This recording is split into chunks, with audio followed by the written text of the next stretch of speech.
Halo semua, selamat datang kembali di channel YouTube saya, Charles Lee.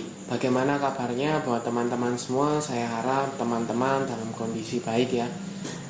Oke, pada kesempatan kali ini saya akan membahas satu saham requestan dari teman kita.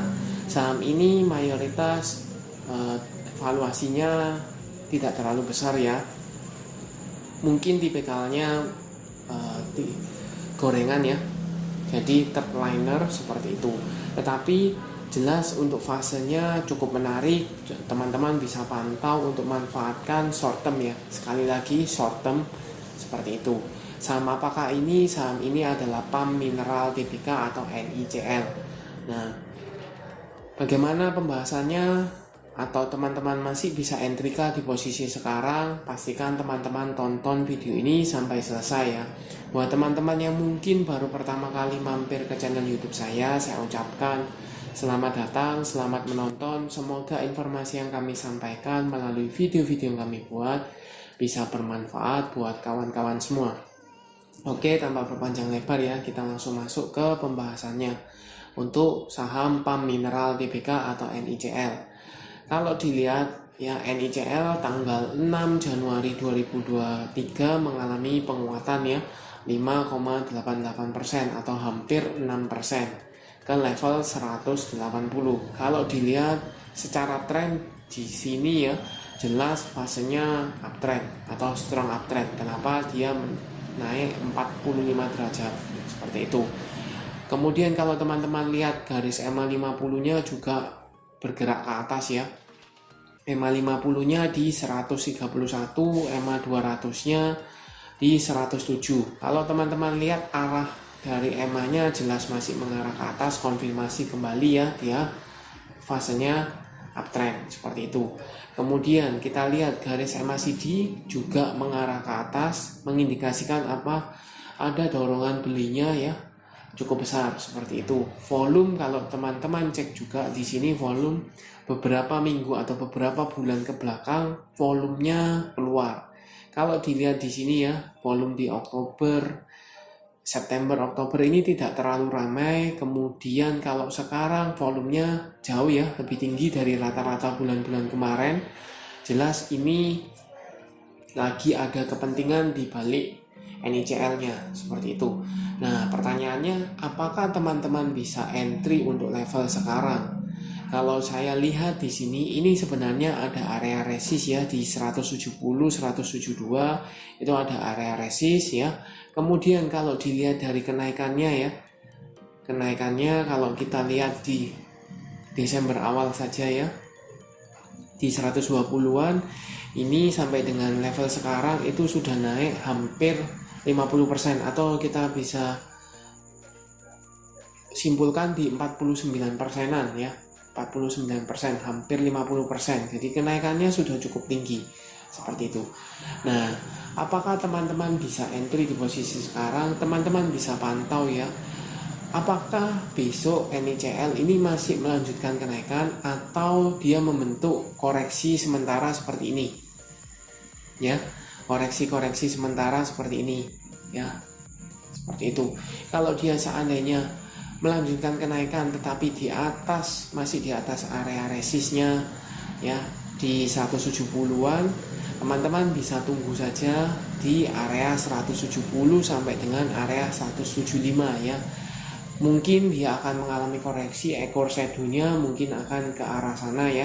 Jadi teman-teman bisa tunggu di area sana. Ketika dia seandainya teman-teman sudah punya, kemudian dia breakdown dari area resist ya 170-an, maka teman-teman mendingan out dulu ya, amankan modalnya, out dulu. Sekali lagi karena ini saham yang relatif gampang untuk diangkat ya, volatilitasnya tipe third liner, mudah digoreng seperti itu. Jadi teman-teman perlu batasi resikonya seperti itu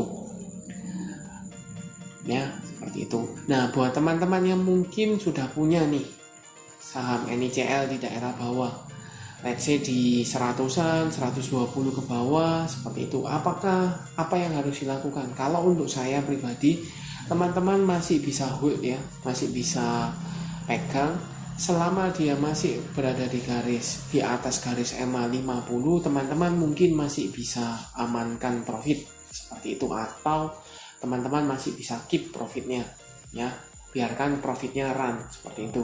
Tetapi kalau seandainya teman-teman mulai ada tanda-tanda dia koreksi, kemudian mulai ada distribusi ya, kemudian teman-teman merasa bahwa dia tekanannya sudah mulai berat untuk mengalami kenaikan, teman-teman bisa kurangi posisi dulu. Jangan jual semuanya, kurangi posisi dulu, tahan beberapa atau buang sebagian seperti itu. Siapa tahu ketika dia mengalami koreksi, orang-orang tukar barang ya, atau bongkaran barang, kemudian dia malah melanjutkan kenaikan seperti itu. Kalau saya lihat di sini ya, ini ada akumulasi seperti itu. Kita coba pastikan ke broker summary-nya ya. NICL ini tanggal 2 sampai dengan tanggal 6 kita bisa cekkan di sini. Ini jelas ada akumulasi ya, oleh AK, ID, BK, kaset, aset seperti itu. Harganya kalau teman-teman cek ya, di level 160-an, paling tinggi ZP di 170. Kalau kita pakai rata-rata ya, di 165 lah, 160-an, 165 ya, di area sini. Ini dia sudah floating profit seperti itu, mungkin sekitar 6-7%an ya, sudah cuan di area sana. Nah, kalau seandainya dia sudah cuan, sekiranya dia cukup, maka realisasi kemungkinannya adalah dia mulai jualan. Nah, teman-teman bisa pantau. Kalau seandainya dia mulai jualan dan harganya terus mengalami penurunan, dia breakdown dari area resist 170-an, teman-teman jangan entry. Tetapi kalau dia masih ada akumulasi ya, kemudian harganya masih di atas 170, mungkin bolehlah teman-teman spekulasi buy untuk swing trade ya, atau fast trade jangka pendek ya, trading jangka pendek itu mungkin masih bisa ya, seperti itu. Kenapa saya bilang masih mungkin ya? Kalau teman-teman pelajari historicalnya dari NICL ya, teman-teman bisa bayangkan kalau seandainya teman-teman beli ketika dia mulai mendekati IPO ya. Di sini teman-teman bisa bayangkan di 2021 ya, ketika dia IPO arah berhari-hari ya, kemudian dia mulai ARB berjilid-jilid ya. Kita asumsikan aja kalau teman-teman tidak cut loss nih ketika dia konsolidasi ya di 180-an, bagaimana perasaan teman-teman ketika teman-teman punya barang di 180-an, kemudian dia dibawa sampai ke level 70-an ya, 70-an, bahkan dia sempat mengalami penurunan ya di level 60-an ya, dari 180 teman-teman tinggal 60 ya, jadi sepertiganya ya, seperti itu. Apa reaksi teman-teman? Kalau teman-teman kuat ya is okay, tetapi kalau seandainya tidak kuat, lebih baik untuk cut loss. Dan teman-teman perlu cermati ya, ketika dia sudah turun di level 60-an, memang ada mulai perlahan-lahan kembali ya, tetapi berapa lama yang dibutuhkan ketika dia dari level 60-an kembali ke level sekarang 180-an ya? Kita bisa cek di sini. Level 60-an ini di area sini ya, di sekitar Februari 2022 ya, Februari, kemudian sekarang di Januari awal, jadi hampir 11 bulan ya, hampir 11 bulan waktu yang dibutuhkan dia untuk perlahan-lahan mengalami penguatan dan masih balik ke BEP ya, kalau teman-teman beli di 180 ya. Jadi statusnya tunggu 11 bulan, hampir ya 11 bulanan lah, kemudian baru itu BEP, belum profit ya. Kita asumsikan di 180 ya, belum profit. Apakah teman-teman siap? Kalau teman-teman siap is okay. Kalau saya mending saya cut loss, saya cari saham yang lain yang bisa menghasilkan cuan untuk menutupi cut lossannya atau kerugiannya, seperti itu ya. Kembali ke teman-teman seperti itu. Oke, sekian untuk video kali ini. Saya harap cukup clear ya. Untuk NICL ini fasenya masih uptrend, teman-teman bisa pantau, masih ada akumulasi ya. Kemudian perhatikan titik-titik yang tadi saya sampaikan. Kalau seandainya dia mengalami koreksi lebih dalam, mendingan teman-teman outkan dulu ya, amankan modal seperti itu. Oke, sekian untuk video kali ini. Terima kasih sudah menonton sampai akhir.